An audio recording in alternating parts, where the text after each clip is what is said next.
Welcome to the nutshell celebration. And as I told you earlier, that we are going to talk about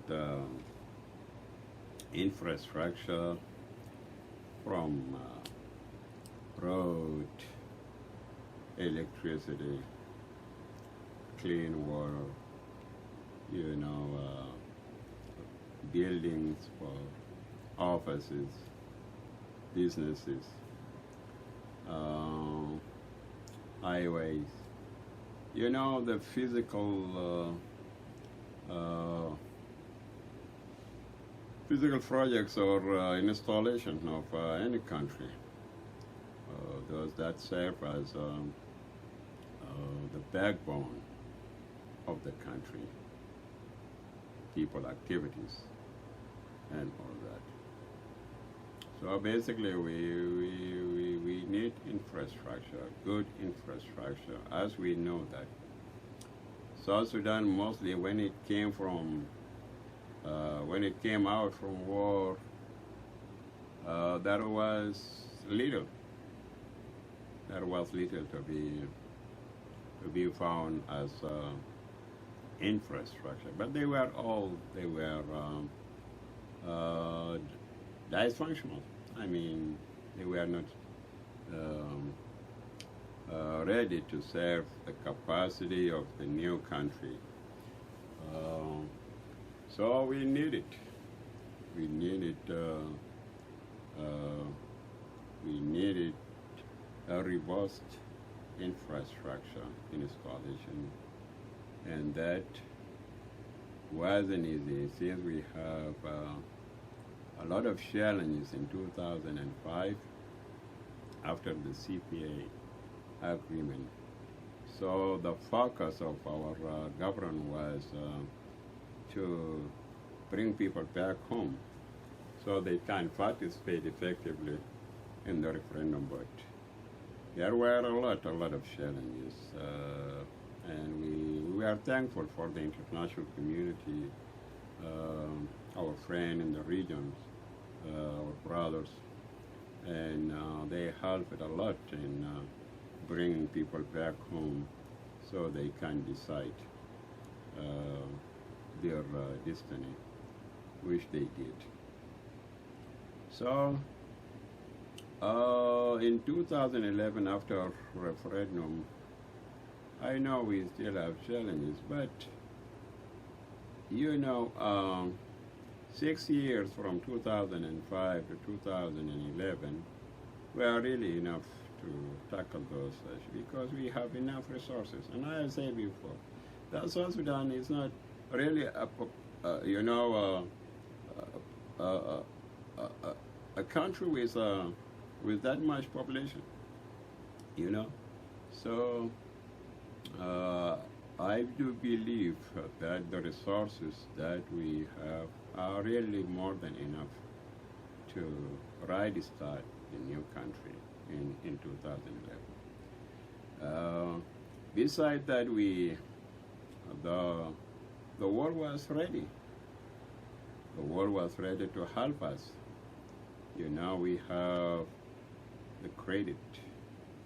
We have the credit as a new country, as people who have struggled a lot and had friends that have sustained their struggle, helped them a lot in achieving a referendum. So those friends were also ready to build a new country and to help the new nation. So they were ready to help with funding for the infrastructure projects, as long as there's a serious government, a serious leadership willing to do that. They were also ready to help with the technical know-how. The world today is very advanced in terms of technology. So all this kind of infrastructure development can be done in a very short relative time. So there was no problem that we could raise as a nation or as a country in a very relative times if we utilize that kind of credit. So we have friends that have a very high technology in terms of building roads, in terms of building highways, in terms of building communication system, in terms of providing power, you know, electricity, in terms of clean water sanitation. So there is advanced technology that could do all those things in very relative time. Here is the secret.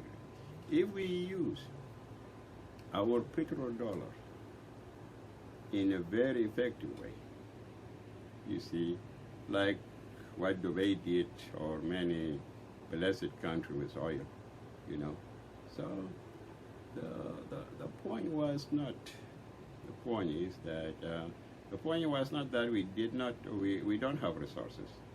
The point is that we must have a leadership that is willing to create that kind of country, kind of a great country.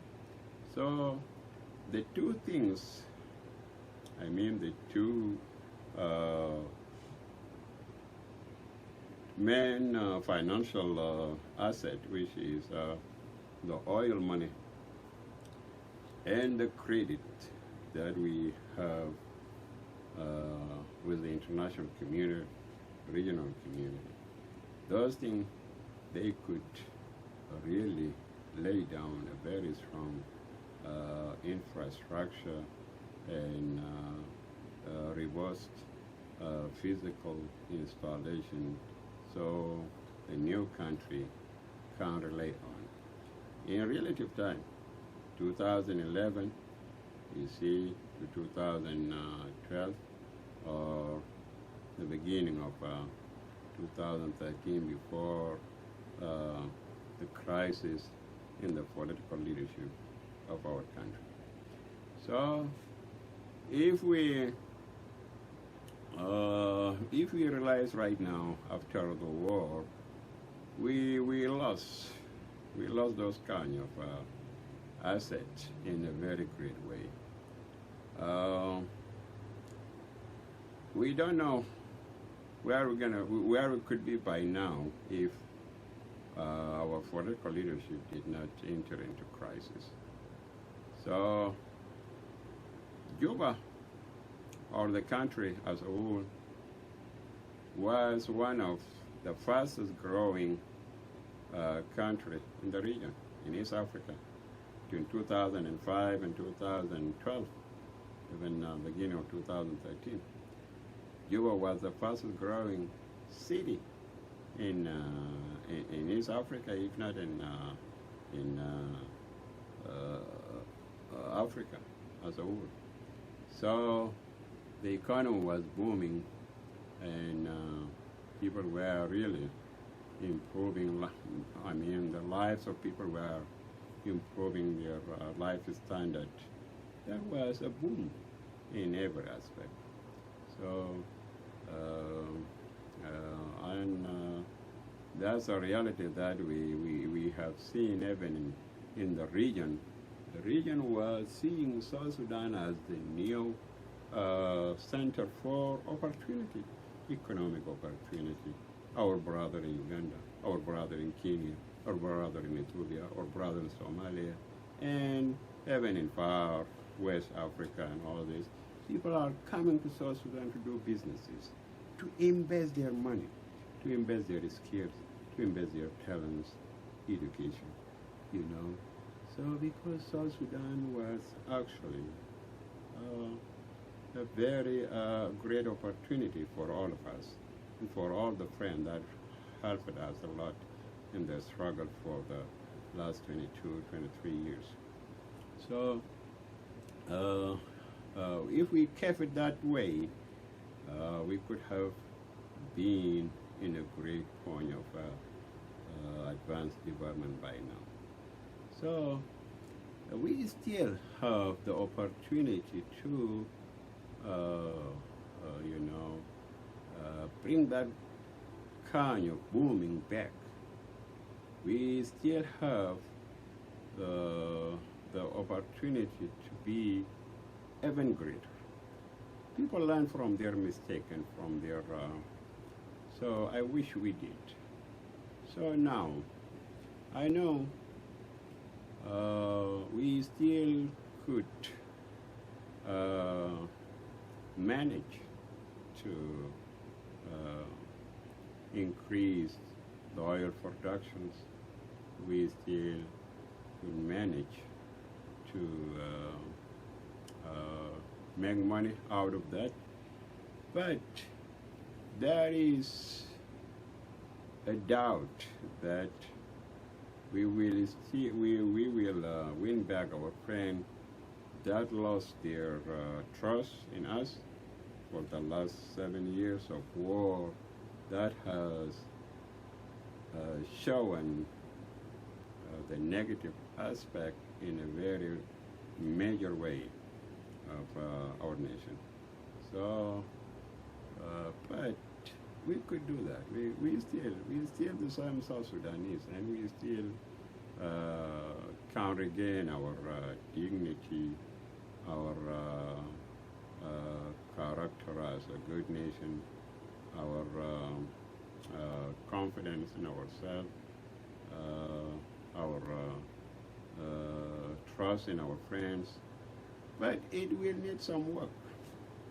It will need some work, and it will need some time. It will need some seriousness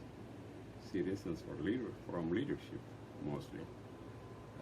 That the leadership already saw what a divided country can be, what war can do, what corruption can cause.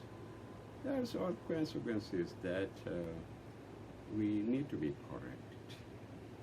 A corrupted country is an ailing country.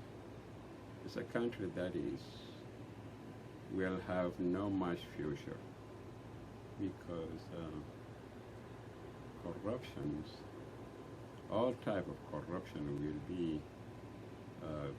be there, and it's going to drain the reality of life, the reality of humanity, the reality of goodness, the reality of beliefs. It's going to drain it, and we will just be nothing. We will be just like corrupted people, nothing. That's why we have to emphasize on fighting and minimizing corruption, especially financial corruption, moral corruption, and all types of corruption. Because being, so let us work on that. The other thing is now with this peace, there is nothing that is actually going to happen. Whatever we dream about, development, good life, good families, and all these kind of great dreams, they are not going to happen without peace, permanent peace and security. So our leadership need to be very, very mindful about that, about providing peace, a long-term peace, not just a long term. It have to be permanent. Why not? Yeah, our leadership need to establish guarantees, policy, and ways of guaranteeing a long-term managed peace and security. Because when we have these two things, as I emphasized before, that we need peace. If each one of us is going to grow, each one of us is going to be somebody and have a life in terms of economic prosperity, in terms of social, stability, in terms of education. No disruption for the school or no disruption for the school. You see, like the last 7 years has disrupted the the educational journey of our kids and young generation, youth, and all these things. Many of them they lost their education. They is disrupted. Many of them, went into frustration. Many of them were part of war. Many of them have just gone frustrated, disappointed, and given up. So you see, if you add the last 22 years of civil war between South and North, this also has, drained our generation from having educational opportunities, and stable life. I think we are the luckiest generation, the generation that enjoying the relative peace of Addis Ababa in 1972 until 1982. We are the people, we are that generation, we really enjoyed a formal education, stable for that 10 years period, and we were able to have a formal education consistent, not disrupted, and we did, our generation, even though half of it or 75 of it have joined the struggle for liberation, but the 25, the remaining 25 has managed to graduate, has managed to finish their college education and have advanced degree training. And this is actually, you see most of this generation, they are actually one of the most educated generation in our country because of the relative peace. So now let us go back to peace and security. If we want our life to improve our country, to be developing our nation, to be devolving, becoming one nation. So our leaders must